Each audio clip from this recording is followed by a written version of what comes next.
जीवन में तुम्हारे पास जो कुछ भी है, समय सबसे बड़ा धन है, जिसकी आप लोग किसी भी तरह से मात्र बुद्धि नहीं रखते।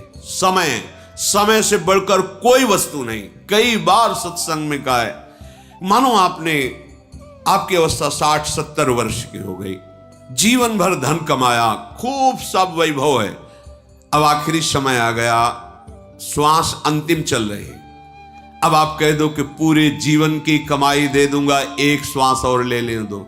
नहीं, देखो तुम्हारा समय कितना कीमती है। पूरे जीवन से कमाए हुए धन से एक श्वास भी ऐसे नहीं ले सकते, वहीं रुक जाएगी। नहीं कीमत है ये वैभव नहीं है। कितना कीमती समय है। सबसे बड़ा धन मनुष्य शरीर में जो समय है, उसकी महत्ता, उसकी महिमा समझना है। अब ये समय हमारा कहां खर्चा हो रहा है, इसको देख रहा है। अगर आप भगवत स्मरण रहित हैं, भगवत भाव रहित हैं, तो जो भी कर रहे हैं वो सब कर्म है, और वो कर्म बांधने वाला है, और उसे तुम्हें भोगना पड़ेगा, शुभ हो या अशुभ हो। और यदि आप भगवान नाम जप कर रहे हैं और वही कर्म है जो शास्त्र सम्मत है और भगवत समर्पित है, तो वही कर्म भगवत प्राप्ति का हेतु हो जाएगा।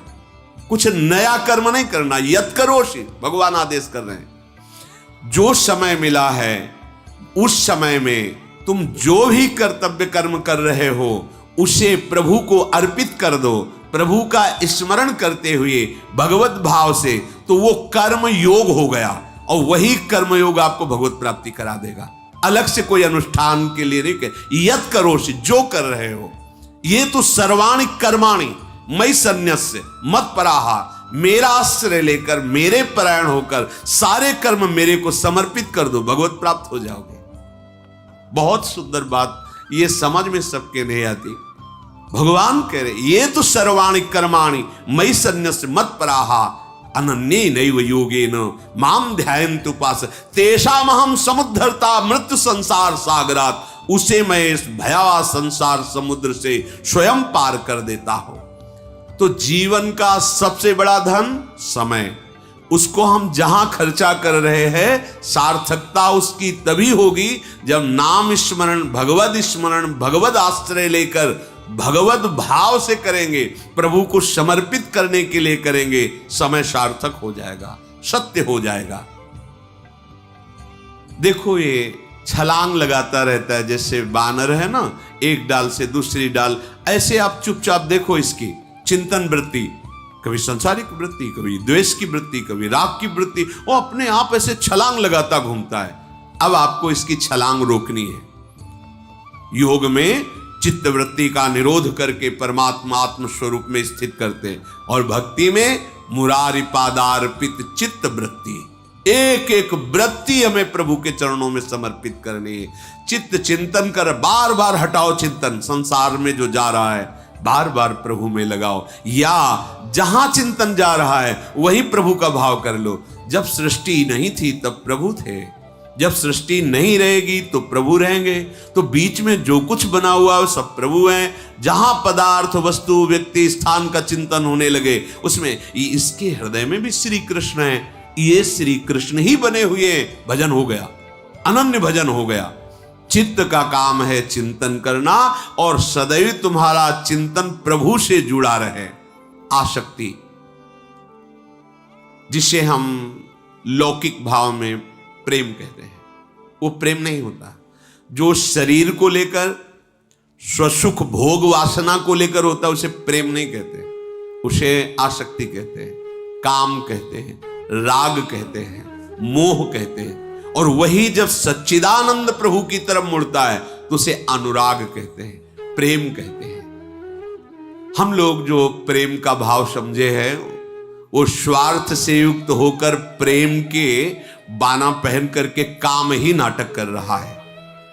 हम किसी से भी लगाव करते हैं तो अपनी कामना की पूर्ति के लिए करते हैं, उसको सुख देने के लिए नहीं करते। देख लीजिए, अगर उसको सुख देने के लिए है तो अधर्म आचरण हो ही नहीं सकता, क्योंकि अधर्म आचरण से ना उसको सुख मिलेगा ना आपको सुख मिलेगा। धर्म ही है जो सुख पहुंचाता है। यह स्वसुख वांछा ही हमें आसक्ति में फंसा देती है। अब ये नशा नहीं छूट रहा क्योंकि हमें उससे सुख का भाव बन गया। इस शरीर का आसक्ति नहीं छूट रही क्योंकि हमने समझ लिया है कि इसमें सुख है। ये अमुक अमुक अमुक जहां भी जगत में आपकी आसक्ति है वो सुख भोगने की लालसा से हुई है और वहां सुख है नहीं, सुख है श्री भगवान में। तो क्या करें? अपनी आसक्ति को धीरे से छुड़ावें। जल्दी से क्यों नहीं? क्योंकि फिर आप ऊब जाएंगे। ये आसक्ति का भाव यही है कि ये तो आसक्ति है, कहीं भी आ सकती है, किसी से भी आ सकती है, लेकिन जा नहीं सकती है, आ सकती है। और आसक्ति चलने की गति न रहने दे, उसको कहते हैं। अमुक व्यसन के ये आसक्ति दुर्गति का प्रधान कारण ये आसक्ति बन जाती है और सदगति का प्रधान कारण यही आसक्ति बन जाती है। भगवान कपिल देव जी माता देवहूति से कहते हैं, हे मां, ये जो संसार के शरीर वस्तु आदि में आसक्ति है, यही आसक्ति यदि संत महात्माओं से भगवत प्रेमी जनों से हो जाए तो मोक्ष का खुला हुआ द्वार है।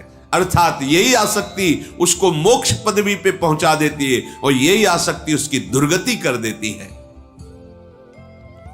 राग द्वेष, अर्थात जो अच्छा लगा उससे राग हो जाता है, जो बुरा लगा उससे द्वेष हो जाता है।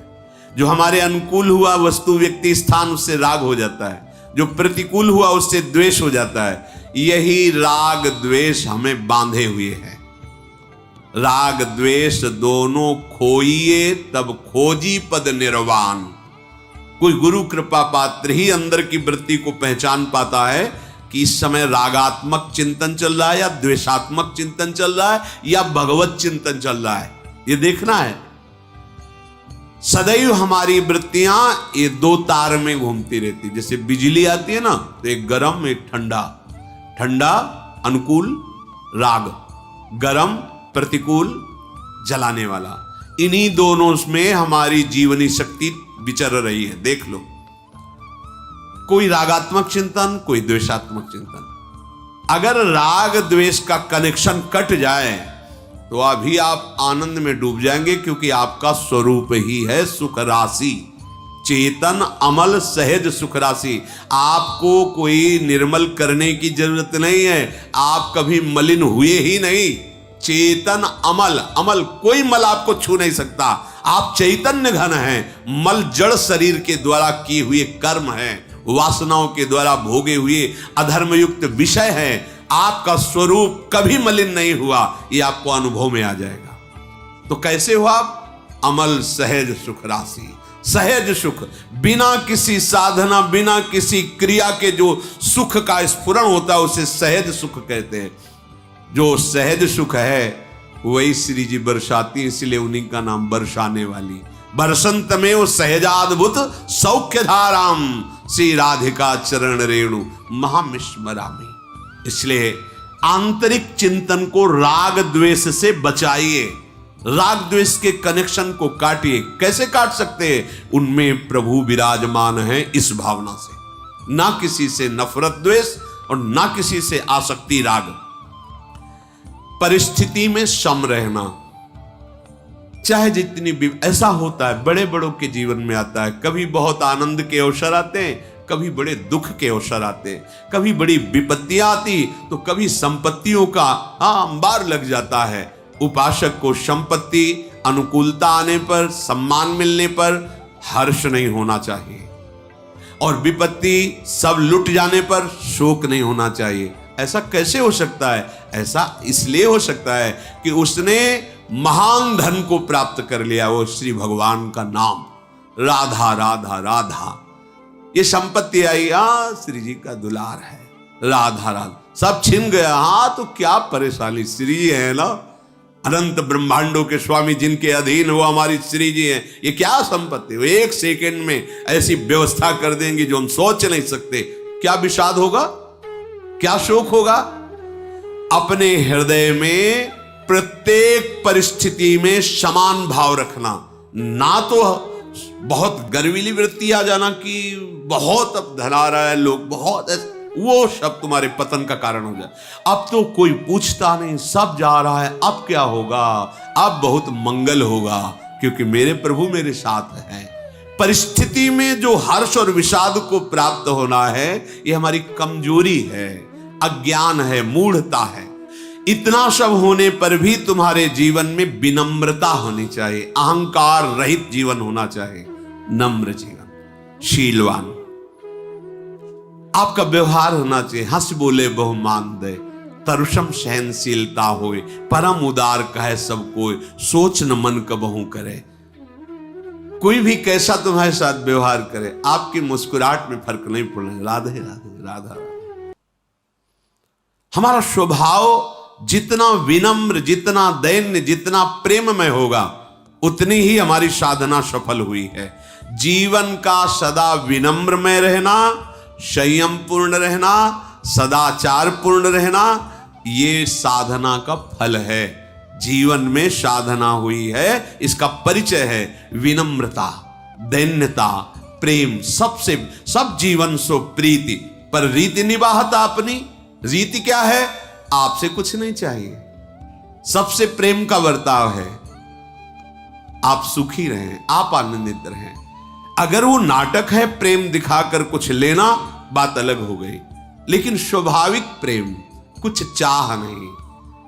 हमारे हृदय में एक ही चाह है कि सबके हृदय में जो विचरण करने वाले प्रभु हैं वो हम पे प्रसन्न हो जाएं, हमारी इस चेष्टा से रीझ जाए। इस भाव से हम सबको अपने प्रभु भाव में लाके सबकी सेवा, सबको वाणी के द्वारा, शरीर के द्वारा, मन के द्वारा सुख पहुंचाने का भाव, विनम्रता, संयम, सदाचार, ये परम शांत हृदय हो जाएगा। सर्वत्र राधा माधव का नित्य नूतन लीला विलास अनुभव करना अपने आप आ जाएगा। इसके लिए फिर चिंता नहीं करनी। आगे जो शुरू होगा वो तुम्हारे बस की बात नहीं, वो उनकी तरफ से होगा ये सब उन्हीं की कृपा से। पर आप इतना करें तो 11वें में फिर लिखा है, नित्य निरंतर राधा माधव की लीला का साक्षात्कार हो जाएगा। इन्हीं नयनन सब सुख देखें, वो देख रहा है अपनी प्रिया, जगत नहीं दिखाई दे रहा, प्रिया प्रीतम की राधा माधव की दिव्य लीला। इसलिए प्रभु का आश्रय लेकर निरंतर हम हर कर्म, हर क्षण प्रभु को समर्पित करते रहे। जीवन का तुम्हें एक लक्ष्य चुनना होगा कि मुझे भगवत प्राप्ति इस जन्म में करनी है। तुम्हें महासुखी, देखो 10-20 ग्राम सोना, किलो 2 किलो सोना, 10-50 किलो सोना एक तरफ रखा हो और पारसमणि एक तरफ रखी हो, तो मूढ़ आदमी क्या करेगा? वो सोचेगा इतनी बड़ी पारसमणि इसको ले क्या करेंगे, 50 किलो सोना ले लेते हैं। लेकिन वो ये नहीं जानता कि अगर पहाड़ का पहाड़ लोहा हो और ये छुआ दो तो सोना बन जाएगा।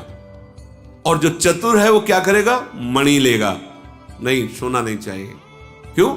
हम जितना चाहेंगे उतना सोना बना लेंगे। हमें पारसमणि मिल गई, हमें प्रभु कृष्ण मिल गए, हमें भगवान मिल गए। ये जिसने सृष्टि बनाई, एक पलक झपकते, अब मुझे क्या। पर हमारी मूढ़ता नहीं जाती। हम सृष्टि के कुछ भोगों के पीछे अपने महामंगल विधान करने वाले भगवान को भूल जाते हैं। भगवान का लक्ष्य ही नहीं बनाते कि मुझे प्रभु चाहिए। एक तरफ संसार के भोग और एक तरफ प्रभु। पहला नंबर, आपको ये निश्चय करना होगा कि मुझे प्रभु चाहिए। ये सब अपने आप मिल जाएगा। प्रभु के प्राप्ति के मार्ग में चलने पर ही ये मिलने लगता है। प्रभु मिल गए तब तो इसका महत्व ही नहीं रह जाएगा, क्योंकि असलियत पता चल जाएगी कि ये जादू का तमाशा है, माया है, ये सत्य विषय नहीं है। आखिरी में बड़े बड़ों को पश्चाताप हुआ है। महान बलशाली विश्व विजेता सिकंदर जिधर जाता जय प्राप्त करके आता, ढेर सारे रत्न आभूषण सब विजय। महात्मा एक देखा सिकंदर आ रहा था, नाचने लगे। नजदीक आया, क्यों नाच रहे हो? देखा कि आप जैसा बलशाली ऐश्वर्यवान आ रहा है, मेरी बात बन जाएगी। क्या चाहिए तुझे? चाहिए नहीं, हमारे कपड़े फट जाते हैं, पुराने हैं, तो एक सुई है, इसे तुम ले लो, और जब हमारा शरीर छूटे और आपका छूटे तो वहां हमें जरूरत पड़े सुई की तो आप सुई ले आना। बोले कैसी बात करते हो मूढ़ता की, महात्मा होकर तुम्हें इतना ज्ञान नहीं कि शरीर छूटने के बाद सुई भी नहीं जाती। अच्छा, तो तुम्हें ये ज्ञान है? अगर ये ज्ञान है तो फिर क्यों हिंसा करते हो, क्यों लोगों को मार रहे हो, क्यों लूटपाट कर रहे हो? राज्य को आप विध्वंस कर रहे हैं अपने बल विक्रम से। मरने के बाद जब सुई भी नहीं जाती तो तू क्या ले जाएगा? भूल हो गई। अपने निजी जनों को कहा जब मेरा शरीर छूटे ऐसे हाथ कर देना कि सिकंदर खाली हाथ गया, कुछ भी हाथ में नहीं ले जा पाया। वास्तविक खाली हाथ वही है जो भगवान शिव विमुख है। हमको एक लक्ष्य बनाना चाहिए।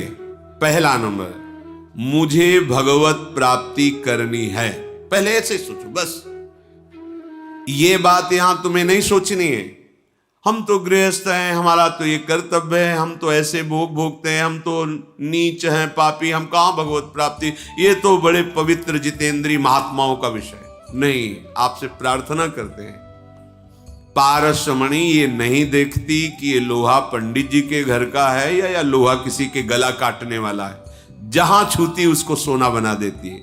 हमारे श्री भगवान का नाम ऐसा महामणि, ऐसा महामहिमा में घोर पापाचारी भी यदि राधा राधा राधा, तो जब एक प्राकृतिक मणि अपने प्रभाव से भेद ना देख करके उत्तम अधम का और उससे स्वरूप सोना बना देती है, अपनी महिमा प्रकाशित कर देती है, तो नाम फिर ये तो चिदानंद है। ये क्या देखेगा कि तुम पापी हो कि पुण्यात्मा हो, तुम्हें भगवत धाम प्रदान कर देगा। हमें अपनी तरफ नहीं देखना, हमें प्रभु के नाम की तरफ, उनकी महिमा की तरफ देखना है। तो पहला, मुझे इसी जन्म में भगवत प्राप्ति करनी है। ये तुम्हें सोचना।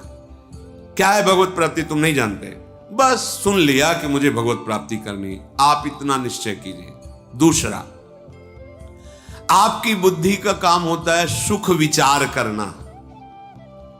इस भोग में सुख है, इस भोग में सुख है। जब तक वो निश्चय नहीं करेगी मन कोई कार्य नहीं कर सकता। ध्यान रखना, बुद्धि का निश्चय ही मन को संकल्पित, और संकल्प ही इंद्रियों का क्रियाओं में भोगों में उतरना होता है। दूसरा नंबर, बुद्धि जब आपके किसी भोग का सुख में विचार करने लगे उसी समय काटो। अगर इनमें सुख होता तो सब सुखी हो जाते। सुख तो श्री भगवान में है, क्योंकि पहला लक्ष्य बनाया भगवत प्राप्ति। तो जहां बुद्धि तुम्हें अधर्म के भोगों की तरफ सुख दिखावे कि अगर ये भोग मिल जाए तो मुझे सुख मिलेगा, तत्काल उस समय सत्संग की बात लाओ। अगर ये सुख होता तो अभी अनंत जन्मों तक हम ही भोगते रहे, सुखी हो जाते। लेकिन नहीं, सुख तो श्री भगवान के चरणों में है। चाहे जो कुछ करके देख लो। बड़े बड़े महापुरुषों का अनुभव, काकभूषुंड जी श्री गरुण जी महाराज से कहते, कोई ऐसी योनि नहीं जिसमें मैं जन्मा ना हो, कोई ऐसा कर्म नहीं जो मैंने किया ना हो, कोई ऐसा भोग नहीं जो भोगा ना हो, कोई ऐसा पद नहीं जिस पर मैं बैठा ना हो, लेकिन आज जो मैं राम भजन करके सुखी हो रहा हूं, अब तक ऐसा कभी कहीं सुख नहीं मिला। सुखी न भयों आज की नहीं, सकल कर्म करी थके गुसाई। एक विशेष परमानंद, एक विशेष प्रसन्नता केवल भगवत प्राप्ति करने के निश्चय में आने लगती है। जहां निश्चय हुआ, पूर्व के जितने पाप है थर्रा उठते हैं कि अब भस्म हो जाऊंगा। निश्चय तो बुद्धि का काम है, निश्चय करना। ये तुम्हें धोखा देगी, ये भोग भोग लेते हैं, ये अमुक अमुक। उसी समय तुम्हें सत्संग के वाक्यों से उसे काटना है। शास्त्र असत चिंतन को काटने के लिए शस्त्र है। नहीं, हमने सत्संग में सुना है, शास्त्रों में पढ़ा है। महाराज ययाति अपने पुत्र की 1000 वर्ष की आयु को भोगा, पुत्र की भी, पर कोई सुख का अनुभव नहीं हुआ। तो उन्होंने निर्णय किया कि अजितेंद्रीय पुरुष को यदि विश्व के सब जौ धान्य सुख भोग शरीर मिल जाए तो भी उसे तृप्ति नहीं हो सकती। इन वाक्यों से हम अपनी बुद्धि की असत भोग निश्चयात्मक भाव को काट दे। नहीं नहीं, सुख तो प्रभु में है, भले अभी नहीं मिला लेकिन है प्रभु में। संतों से सुना है, शास्त्रों में, और प्रमाण है कि सब भोग ही भोग रहे पर सब अशांत हैं, क्लेशित हैं, दुखी हैं, विषाद युक्त हैं। जो विषाद रहित है वो तो भगवान का भजन करने वाला, जो सच्चाई से भजन में चलता है, उसका हृदय प्रफुल्लित रहता है।